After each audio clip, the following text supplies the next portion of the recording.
Hi friends, welcome back to Thenkoodu Samayal. இன்றைக்கி நான் தேங்காய் பால் சாதம் தான் செஞ்சேன். எந்திரிச்சதுமே லேட்டு, காய்கறி எதுவுமே இல்லை.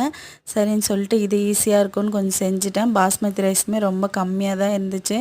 குழந்தைங்களுக்கு லஞ்சுக்கு இது போதும் அப்படின்னு சொல்லிட்டு நான் இதை செஞ்சுட்டேன். 10 மினிட்ஸ் முன்னாடியே பாஸ்மதி ரைஸை ஊற வச்சுட்டேன். அடுத்ததாக கடாயில் எண்ணெய் ஊற்றிக்கலாம். கடாயிலே செஞ்சாலே போதுமானது, குக்கரில் செய்யணும்னு அவசியம் இல்லை. இப்போ தேவையான மசாலாலாம் ஆட் பண்ணிக்கிறேன். இதுக்கு நான் நெய்யை ஆட் பண்ண மாட்டேன். பிகாஸ் ரொம்ப ஹெவி ஆகிடும். அதில் தேங்காய் பால்லே நல்லா மாய்ஸ்சர் வந்துடும். அதனால் அடுத்ததாக வெங்காயம் பச்சை மிளகாய் போட்டு நல்லா வதக்கிக்கணும். இது காரத்துக்கு பச்சை மிளகாய் மட்டும்தான் போடுவோம். ஸோ அதனால் தேவையான அளவுக்கு போட்டுக்கோங்க. இஞ்சி பூண்டு பேஸ்ட் போட்டு நல்லா வதக்கினதும் புதினா கொத்தமல்லி ஆட் பண்ணிக்கலாம். தக்காளி சேர்க்க மாட்டாங்க, பட் நான் தக்காளி சேர்ப்பேன், ஃப்ளேவர் நல்லா இருக்கும்னு சொல்லிட்டு.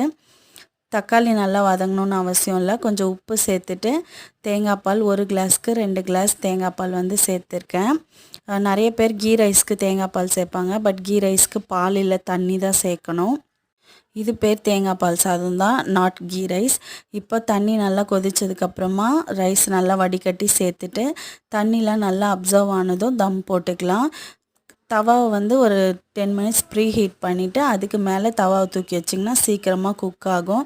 மேலே ஒரு வெயிட் வச்சிட்டிங்கன்னா 10 மினிட்ஸ் ஹை ஃப்ளேம்லேயும் அப்புறம் 5 மினிட்ஸ் லோ ஃப்ளேமில் வச்சு ஆஃப் பண்ணிவிட்டு 5 மினிட்ஸ் கழித்து எடுத்திங்கன்னா சூப்பரான தேங்காய் பால் சாதம் ரெடி ஆகிடும். அவ்வளோ டேஸ்டியாக இருக்கும். என் குழந்தைங்களுக்கு ரொம்ப பிடிக்கும்.